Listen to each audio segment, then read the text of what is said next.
اور میرے لیے یہ ہمیشہ جب بھی کوئی موقع آیا، وہ اسکولنگ میں آیا، کالج میں آیا، مجھے اگلوں نے منتخب کیا، جی ٹھیک ہے آپ فیصلہ کریں. آج بھی مجھے کہا جاتا ہے، کوئی جرگہ ہوتا ہے، کچھ ہوتا ہے، حالانکہ میں عمر میں کئی میرے سے سینئر بیٹھے ہوتے ہیں، ٹھیک ہے، لیکن وہ کہتے ہیں جی کہ آپ فیصلہ کریں. یہ وہ رب کی سب سے بڑی بلیسنگ ہے جو اسکول دور میں بھی مجھے ہمیشہ اس پہ استفادہ ہوا، کالج لائف میں بھی ہوا، اور میرا جو بزنس کمیونٹی ہے، میں بے شک وہاں پہ پریزیڈنٹ نہیں بھی تھا. میں بینک روڈ کی بات کروں گا، جب بھی کوئی معاملات ہوئے ساروں نے ڈسکشن کی ہے، میری بات کو فائنل کیا جاتا ہے. شوکت صاحب نے جو بات کی جی اس کو فائنل کریں. اچھا. یہ سب سے بڑی بلیسنگ ہے جو مجھے ہر وقت رب نے مجھے دی ہے.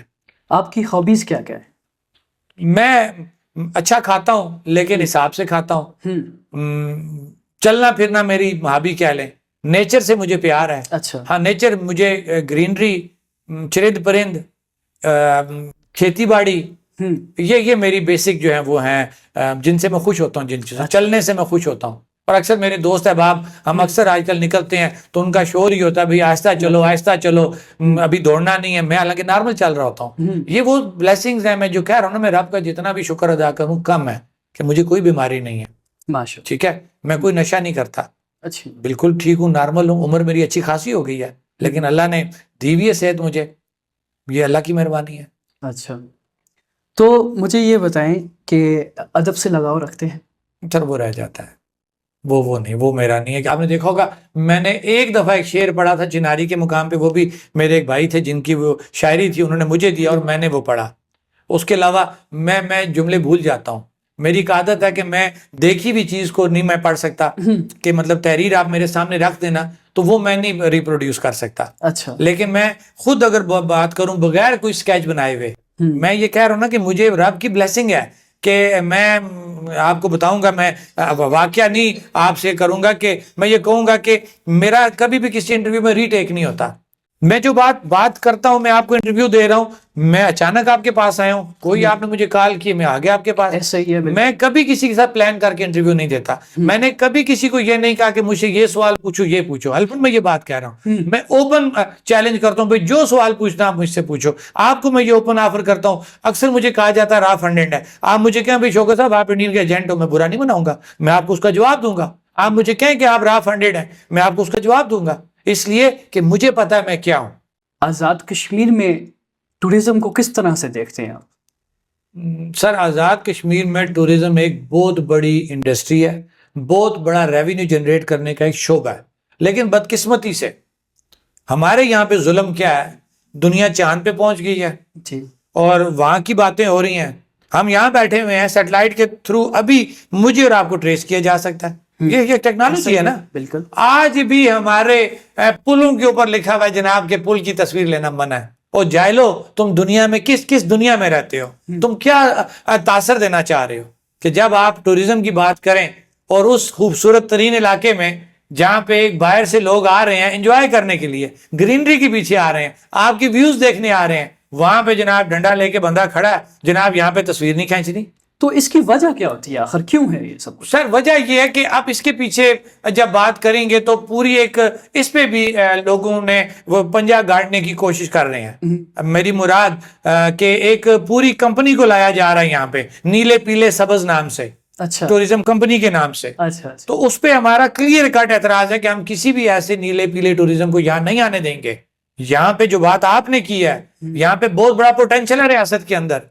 تو ریاست کے لوگ بھی تو موجود ہیں. جو سہولت آپ نیلے پیلے ٹورزم کو لوگوں کو دینے چاہ رہے ہیں چند لوگوں کو اکاموڈیٹ کرنے کے لیے، جس طرح میں نے اس مانومنٹ کا ذکر کیا کہ ایک قصہ نام کے ساتھ ایک موصوف کی برادری کا نام لگتا تھا، آپ نے کروڑوں روپے کا پروجیکٹ اس کو دے دیا. ایک اور کو اکاموڈیٹ کرنا تھا، اب یہاں سے جائے نا، کون سے ٹورزم کو آپ نے کلیئر چھوڑا؟ یہ چلیانا جو ہمارا جہاں انٹری پوائنٹ بنتا ہے، آپ نے دیکھا ہوگا کہ روڈ کے اوپر پوری وال لگا دی ہے. ایسے ہی ہے. آپ بتائیں کہ ایک طرف آپ ٹورزم کی دعوت دے رہے ہیں لوگوں کو کہ جناب آپ یہاں پہ آئیں، آپ نے ویو ہی سارا بند کر دیا. تو آپ کون سے ٹورزم کی بات کیا تھا؟ وہاں پہ بھی کسی کو اکاموڈیٹ کرنا تھا. پیسہ آپ نے بجٹ لیپس ہو رہا تھا، آپ نے جون میں وہ پیسے کھانے تھے، آپ نے کاغذی کارروائی کی، کسی لاڈلے کو نواز دیا، روپے کی چیز 10 روپے میں آپ نے کلیم کر لی. آپ جہاں تک بات رہی ٹورزم کی، آپ کا سوال ادھورا رہ گیا. بالکل یہاں پوٹینشل موجود ہے، لیکن ہمارا مطالبہ ہے کہ جو بینیفٹ آپ، جو سہولیات آپ نیلے پیلے ٹورزم کے لوگوں کو دینا چاہتے ہیں، ہماری ریاست کے بڑے تکڑے لوگ بیرون ملک موجود ہیں، پورا مافیا یہاں پہ لایا جانے کی کوشش کی جا رہی ہے. اس کو کسی بھی صورت ہم ریاست کے اندر نہیں آنے دیں گے. یہ خام خیالی ہے ان کی. ہمارا یہ مطالبہ ہے کہ جو سہولت آپ نے پی سی ہوٹل کو سہولت دی ہے نا جی، تو کیا وہ سہولت آپ آزاد کشمیر کے لوگوں کو, بزنس مینوں کو نہیں دے سکتے؟ کیا وہ سہولت جو ہمارے انویسٹر جو بیرون ملک بیٹھے ہیں, ریاست کے لوگ ہیں, وہ آفر لے کے بیٹھے ہیں, اربوں روپیہ لگانا چاہتے ہیں, لیکن آپ دیں نا ان کو یہ سہولت. ون ونڈو ان کے لیے بھی کریں نا, جس طرح آپ اپنے نوسر بازیوں کے لیے ون ونڈو کرتے ہیں, اپنے لوگوں کو اکاموڈیٹ کرنے کے لیے ون ونڈو بناتے ہیں, تو آپ ہمارے انویسٹر بیٹھے ہوئے نا اس ریاست کے لوگ جو پیسہ لے کے بیٹھے ہوئے اس ریاست کو چلانے کے لیے, آپ ان کو کیوں نہیں دیتے یہ سہولت؟ آپ اپنے چہیتوں کو یہ سہولت دیتے ہیں. اچھا, آخر کیا وجہ ہے کہ آزاد کشمیر میں انٹرنیشنل ٹورسٹ یا جن کو فارنرز کہتے ہیں وہ یہاں پہ آ نہیں سکتے؟ یہ بھی بڑے مزے کی بات ہے کہ جناب ایک فارنر امریکن کسی بھی دنیا کا, وہ برٹش ہے یا یو اے یا کسی بھی ادھر سے آیا, ٹھیک ہے, اس پہ برٹش پہ کیا اعتراض لگتا ہے جناب؟ پورا پاکستان وہ پھر سکتا ہے, وہ سوات, کاغان, ناران ہر جگہ جا سکتا ہے. جو ہی وہ ہم ریاست کی بات کرتے ہیں جناب وہ بین ہو جاتا ہے. اب آپ ان کی 2 نمبری کا اور کیا میں آپ کو بتاؤں اچھا, کہ یہ سنسیئر ہے ہی نہیں ہے. جب میں کہہ رہا ہوں کہ دنیا چاند پہ پہنچ گئی ہے, میرا اور آپ یہاں بیٹھے ہوئے ہمیں واچ کیا جا سکتا ہے, تو پھر اس فارنر کو آپ کس کیپیسٹی میں روک رہے ہیں کہ جناب آپ آزاد کشمیر میں نہیں جا سکتے؟ متنازع علاقہ تمہاری عیاشیوں کے لیے یہ علاقہ ٹھیک ہے, وہ فارنر یہاں پہ آئے جس سے ہمارا ٹوریزم بوسٹ اپ ہو, لوگ یہاں پہ آئیں. وہ تو دیکھ لینا, انڈیا تو سارا ٹورسٹ وہاں پہ آ رہا ہے. ایسا ہی ہے آپ انڈیا کے مقابلے میں جو کشمیر کے اندر, مقبوضہ کشمیر کے اندر جو ڈیولپمنٹ ہو چکی ہے, آپ کچھ بھی نہیں ہے اس کے آگے. آپ باتیں بڑی بڑی کرتے ہیں. میں ہمیشہ یہ بات کہتا ہوں, انڈیا کہتا نا کشمیر میرا ٹوٹ رنگ ہے, جی, اس نے انویسٹمنٹ کر کے ثابت کر دیا. ان سے پوچھو تم نے کیا کیا؟ یہ تو فارنر کو یہاں نہیں آنے دیتے. وہاں جا کے دیکھیں ایئرپورٹ, وہاں کی ٹرین, وہاں کے باغات, میں کس چیز کا وہاں ذکر کروں. وہاں کے بینکس آپ دیکھیں, یہاں پہ ان سے ایک جموں کشمیر بینک جو ہے وہ آج تک ان سے شیڈیول نہیں ہو سکا. 77 سال ہو گئے ان کو, اور یہ کشمیر بینک کو شیڈیول نہیں کر سکے. اچھا, آزاد کشمیر میں جو انٹرنیٹ کی صورتحال ہے وہ بالکل خراب ہے. ہم دیکھتے ہیں یہاں سے ہم کوالہ پار جاتے ہیں تو انٹرنیٹ سروس اچھی چلتی ہے, ایسے ہی ہم برالکوٹ سے پار جاتے ہیں تو انٹرنیٹ سروس اچھی چلتی ہے. مگر آخر کیا وجہ ہے کہ آزاد کشمیر یا مظفر آباد یا اس کے دیگر اضلاع میں انٹرنیٹ سروس نہ ہونے کے قابل ہے؟ اچھا دیکھیں, اب ہوتا کیا جی, جب ایکشن کمیٹی یا عوام باہر نکلتی ہے, بولتی ہے, تو کہا جاتا ہے جناب یہ ان کا کام نہیں ہے. یہ ہمارے حکمران, سیاستدان, ہمارے ادارے, وہ کہتے ہیں جناب آپ کا کیا کام, آپ کون ہوتے ہیں, آپ اس طرح باہر آ کے, ہم موجود ہیں, ہم یہ کام کریں گے. تو پہلی بات انہی کا کام بنتا تھا کہ ریاست کے اندر انٹرنیٹ کی سہولت بہتر سے بہتر دلوانا ان کی ذمہ داری تھی. اس کے لیے پی ٹی اے ادارہ موجود ہے وفاق کا. پی ٹی اے وہ ریگولیٹری اتھارٹی ہے کہ جس نے ان کمپنیوں کو ٹھیک کرنا ہے, لیکن کروانا کس نے تھا؟ ہمارے اس نظام نے. جب اس نظام نے ٹھیک نہیں کرایا تو پھر جموں کشمیر جوائنٹ عوامی ایکشن کمیٹی کے چارٹر آف ڈیمانڈ میں وہ چیز آ گئی, اور ہم نے یہ اعلان کیا ہوا ہے کہ ہم تحریری طور پہ ایک دفعہ پھر جائیں گے ان کے پاس. ایک دفعہ 1 سال پہلے گئے تھے, آپ دوبارہ جائیں گے.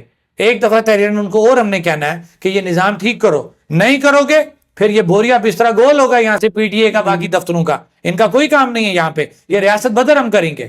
جب آپ سہولت ہی ہمیں نہیں دے سکتے, ہم سے پیسے آپ 4G 5G کے لے رہے ہیں, پیکیجز یہاں پہ مہنگے, کیا ہمارے طلبہ کو فاسٹ سپیڈ انٹرنیٹ کی ضرورت نہیں ہے؟ ہمارے تاجروں کو اس کی ضرورت نہیں ہے؟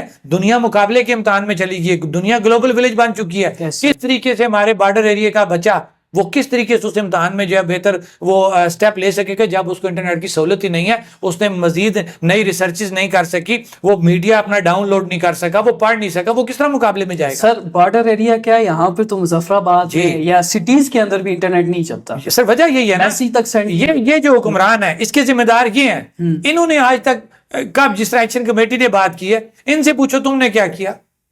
یہ تو بس اپنی عیاشیاں کر رہے ہیں.